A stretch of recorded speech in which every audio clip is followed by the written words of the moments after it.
ಜಗತ್ತಿನ ಎಲ್ಲ ವಿದ್ಯಾರ್ಥಿಗಳಿಗೆ ಸಲಹೆ. ನೀವು ಹಿಂದೆಂದೂ ಅನುಭವಿಸದ ಸಲಹೆಗಳನ್ನು ನೀವು ಶೀಘ್ರದಲ್ಲೇ ಪಡೆಯಲಿದ್ದೀರಿ. ಯಾವುದೇ ಪುಸ್ತಕದಲ್ಲಿ ಕಂಡುಬರದ ಆಲೋಚನೆಗಳನ್ನು ನಾನು ಹಂಚಿಕೊಳ್ಳಲು ಬಯಸುತ್ತೇನೆ.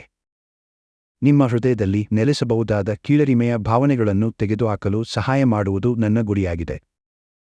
ಅನೇಕ ವಿದ್ಯಾರ್ಥಿಗಳು ಸಾರ್ವಜನಿಕ ಪರೀಕ್ಷೆಗಳಲ್ಲಿ ಉತ್ತೀರ್ಣರಾಗದಿದ್ದಾಗ ಅಪಾರ ಒತ್ತಡವನ್ನು ಅನುಭವಿಸುತ್ತಾರೆ ಮತ್ತು ದುರದೃಷ್ಟವಶಾತ್ ಕೆಲವರು ಆತ್ಮಹತ್ಯೆಯನ್ನು ಸಹ ಪರಿಣಾಮವಾಗಿ ಪರಿಗಣಿಸುತ್ತಾರೆ. ಈ ಚಕ್ರವನ್ನು ಕೊನೆಗೊಳಿಸುವ ಗುರಿಯನ್ನು ನಾನು ಹೊಂದಿದ್ದೇನೆ. 40 ವಿದ್ಯಾರ್ಥಿಗಳ ತರಗತಿಯಲ್ಲಿ ಸಾಮಾನ್ಯವಾಗಿ 15 ವಿದ್ಯಾರ್ಥಿಗಳು ತಮ್ಮ ಅಧ್ಯಯನದಲ್ಲಿ ಅತ್ಯುತ್ತಮ ಸಾಧನೆ ಮಾಡುತ್ತಾರೆ, 10 ವಿದ್ಯಾರ್ಥಿಗಳು ಸರಾಸರಿ ಮಟ್ಟದಲ್ಲಿ ಪ್ರದರ್ಶನ ನೀಡುತ್ತಾರೆ ಮತ್ತು 15 ಜನರು ಕಷ್ಟಪಡುತ್ತಾರೆ. ನೀವು ಪ್ರಯತ್ನ ಮಾಡಿದರೆ 15 ಜನರ ಮೊದಲ ಗುಂಪಿನಲ್ಲಿ 10 ಜನರು ನಿಜವಾಗಿಯೂ ಚೆನ್ನಾಗಿ ಅಧ್ಯಯನ ಮಾಡುತ್ತಾರೆ. ಉಳಿದ 5 ವಿದ್ಯಾರ್ಥಿಗಳು ತಮ್ಮನ್ನು ತಾವು ತೊಡಗಿಸಿಕೊಂಡರೆ ಯಶಸ್ವಿಯಾಗುವ ಸಾಮರ್ಥ್ಯವನ್ನು ಹೊಂದಿರುತ್ತಾರೆ.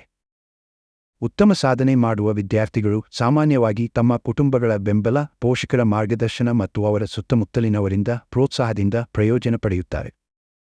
ಇದಕ್ಕೆ ವಿರುದ್ಧವಾಗಿ ಇತರ 15 ವಿದ್ಯಾರ್ಥಿಗಳು ಆಗಾಗ್ಗೆ ತೊಂದರೆಗಳನ್ನು ಎದುರಿಸುತ್ತಾರೆ. ಪೋಷಕರ ಘರ್ಷಣೆಗಳು, ವಿಚ್ಛೇದನ ಅಥವಾ ಇಬ್ಬರೂ ಪೋಷಕರು ಕೆಲಸದಲ್ಲಿ ನಿರತರಾಗಿರುವುದರಿಂದ ಗಮನದ ಕೊರತೆಯನ್ನು ಅನುಭವಿಸುವಂತಹ ಸವಾಲಿನ ಹಿನ್ನೆಲೆಯಿಂದ ಅವರು ಬರಬಹುದು. ಕೆಲವು ಪೋಷಕರು ಹಣ ಸಂಪಾದಿಸುವುದರ ಮೇಲೆ ಎಷ್ಟು ಗಮನಹರಿಸುತ್ತಾರೋ ಅವರ ಮಕ್ಕಳೊಂದಿಗೆ ಕಳೆಯಲು ಸಮಯವಿಲ್ಲ, ಊಟ ಕೂಡ ಹಂಚಿಕೊಳ್ಳಲು ಸಮಯವಿಲ್ಲ. ಕೆಲವು ಮಕ್ಕಳು ನಿರ್ಲಕ್ಷ್ಯಕ್ಕೊಳಗಾಗಿದ್ದಾರೆಂದು ಭಾವಿಸುತ್ತಾರೆ ಮತ್ತು ಪ್ರೀತಿ ಅಥವಾ ಮಾರ್ಗದರ್ಶನವಿಲ್ಲದೆ ತಮ್ಮದೇ ಆದ ಹಾದಿಯಲ್ಲಿ ಸಾಗಬೇಕಾಗುತ್ತದೆ.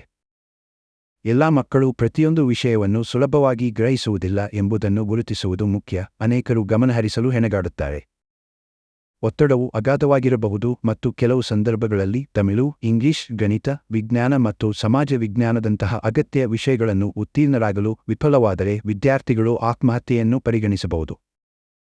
ಹೆಚ್ಚುವರಿಯಾಗಿ ಕೆಲವು ವ್ಯಕ್ತಿಗಳು ಮಾನಸಿಕವಾಗಿ ದಣಿದಿರಬಹುದು ಮತ್ತು ಅವರ ಶೈಕ್ಷಣಿಕ ಸಾಧನೆಗಳಿಗೆ ಅನುಗುಣವಾಗಿ ಯಾವುದೇ ಉದ್ಯೋಗಾವಕಾಶಗಳಿಲ್ಲ ಎಂದು ನಂಬಬಹುದು.